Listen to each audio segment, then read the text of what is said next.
আসসালামু আলাইকুম, রুহিস মম কিচেনে আপনাদের স্বাগত। আজ আমি আপনাদের তৈরি করে দেখাবো খুবই মজাদার ডিম চপ। ডিম চপটা আমি একটু অন্যরকমভাবে তৈরি করেছি। এভাবে আমি আমার বাসায় তৈরি করি। তাই এই রেসিপিটি আমি আপনাদের সাথে শেয়ার করছি। আপনারা অবশ্যই আমার রেসিপিটি ফলো করে বাসায় তৈরি করবেন। এটা খেতে কেমন হয়েছে কমেন্টস করে আমাকে জানাতে ভুলবেন না। আমার চ্যানেলের সাথে থাকুন পরবর্তীতে আরও সুন্দর সুন্দর রেসিপি পেতে।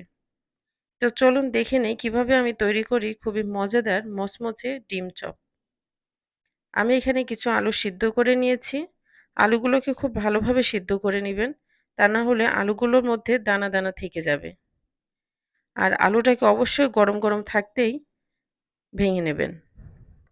আমি প্রথমে আলুগুলোকে ভেঙে নিচ্ছি, তারপর হাতের সাহায্যে খুব সুন্দরভাবে আমি আলুগুলোকে মাখিয়ে নেব।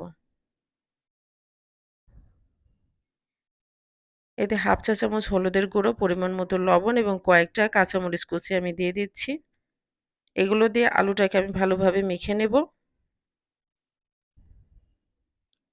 আলুটাকে মাখানো হয়ে গেছে, চুলায় একটা ফ্রাই প্যান বসিয়ে তাতে কিছুটা তেল দিয়ে আলুটাকে আমি একটু ভেজে নেব। আলুটাকে ফ্রাই প্যানে আমি একটু ছড়িয়ে ছড়িয়ে ভাজবো, প্রত্যেকটা পাশ লাল লাল করে। এতে করে এর হলুদ হলুদ যে গন্ধটা সেটা থাকবে না এবং এটা খেতে খুবই সুস্বাদু হবে।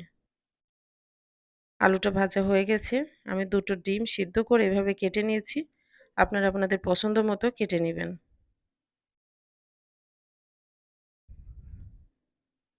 আমি হাতের মধ্যে আলুটা নিচ্ছি একটু বল করে, তারপর দু হাতের সাহায্যে আমি একটু চেপে নিচ্ছি।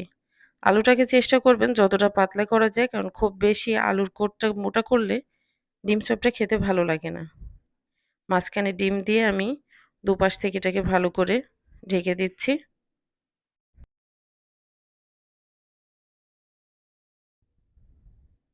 আমি একইভাবে আরেকটা তৈরি করে দেখাচ্ছি। খুব বেশি পরিমাণ আলু নেবেন না, আর চেষ্টা করবেন যতটা পাতলা করা যায়। এতে করে এটাই খেতে সুস্বাদু হবে। আর আলুটা ভাজার কারণে ডিমের পর যখন আলুটা মুখে পড়বে, তারপর হচ্ছে বেসন পড়বে, এটা খেতে খুবই সুস্বাদু।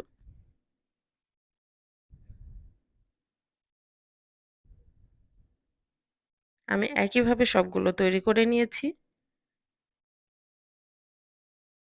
আমার এটা তৈরি করা হয়ে গেছে। এটা একপাশে রেখে দিয়ে আমি এখন বেসনটা তৈরি করে নেব। নিচ্ছি মেজারমেন্ট কাপের ১ কাপ বেসন। এতে দিচ্ছি হাফ চা চামচ রসুন বাটা, হাফ চা চামচ আদা বাটা, পরিমাণ মতো লবণ, হাফ চা চামচ শুকনো মরিচের গুঁড়া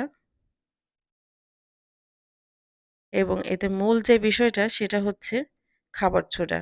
আমি এখানে মেজারমেন্ট কাপের ১ কাপ বেসনের জন্য দিয়েছি ১ চিমটে খাবার সোডা। এটা বেশি দিলে মচমচে হবে, কিন্তু প্রচুর তেল শুষে নেবে। তাই খেয়াল রাখবেন এটার পরিমাণটা যেন বেশি না হয়। আমি অল্প অল্প পানি দিয়ে ব্যাটারটা তৈরি করে নেব। একবারে পানি দিলে পাতলা হয়ে যেতে পারে। ব্যাটারটা একটু ঘন হবে। তাই অল্প অল্প পানি দিয়ে খুব ভালোভাবে ব্যাটারটা তৈরি করে নিবেন।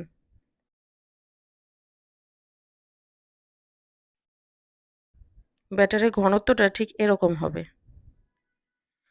আমি চুলায় তেল গরম করে দিয়ে আলুগুলোকে বেসনে মাখিয়ে আমি দিয়ে দিচ্ছি।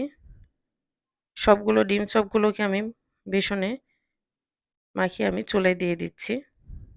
আমি হাতের সাহায্যে দিচ্ছি, আপনারা হাতে দিতে অসুবিধা হলে চামচের সাহায্যে দিতে পারেন।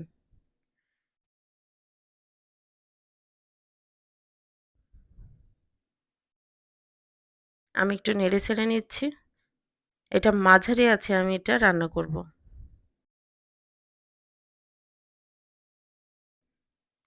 আমি যেহেতু বেসনে কোনো হলুদ কিংবা জাফরান দেইনি, তাই এখানে এটা খুব বেশি লাল লাল হবে না। এর যে ভাজার যে কালারটা আসবে এটাই আমার ভালো লাগে। আপনারা চাইলে হলুদের গুঁড়া কিংবা জাফরান রং দিতে পারেন।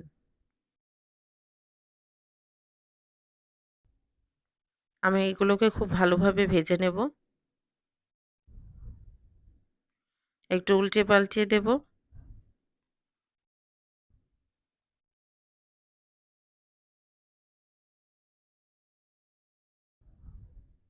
দেখুন সুন্দর একটা কালার এসেছে।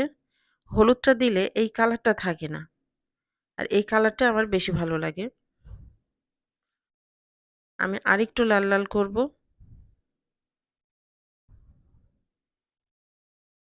খাবার সোডার পরিমাণটা কম দেওয়ার কারণে এটা মচমচে হবে, কিন্তু খুব বেশি তেলটা শুষে নেবে না।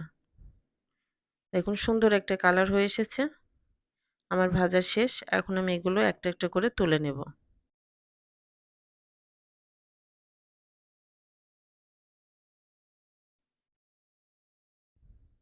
ব্যাস তৈরি হয়ে গেল আমার খুবই মজাদার মচমচে ডিম চপ। আপনারা অবশ্যই বাসায় ট্রাই করবেন। রেসিপিটি ভালো লাগলে সাবস্ক্রাইব করে পাশেই থাকবেন। পরবর্তীতে আরো সুন্দর, সুন্দর রেসিপি পেতে সবার আগে বেল আইকন অন করে রাখবেন। ভালো থাকবেন সবাই। ধন্যবাদ।